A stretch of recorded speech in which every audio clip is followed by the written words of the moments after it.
Do you have any examples from, could be books, could be film, TV, games, etc., of any characters where you go, they nailed it, Yeah, I nailed it? do. So, yeah, I do. So the one I always bring up is Katniss from the Hunger Games, and whether you enjoyed those books or not, whether you think that the author handled the plot well or not, because I've heard many authors particularly debate this ad nauseum.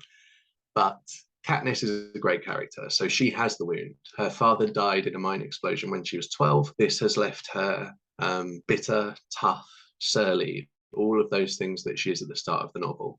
Her scar is that she finds it hard to let people in because her mother neglected her and her sister. Um, Her sister she will let in because that's a save the cat moment that comes later. Her desire or her want is to win the Hunger Games because she is forced to volunteer to take her sister's place. Her sister makes her promise to try really hard, so she feels like she has to. Her need is to, in some respects, learn to let people in. So the whole subplot of that novel is her love story with Peter and her trying to decide whether it's real or not.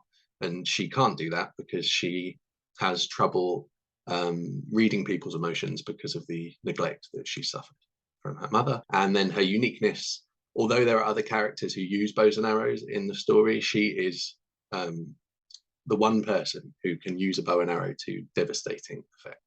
And not some fancy souped up bow and arrow either, just a bog standard bow and arrow. And the thing that Suzanne Collins or her editor, whichever one it was, did really cleverly was tie her uniqueness to her wound. So her dad is the person who taught her to shoot. Pretty much every time she uses a bow and arrow, she thinks of her wound, which causes all sorts of plot complications. So that's a really great example for me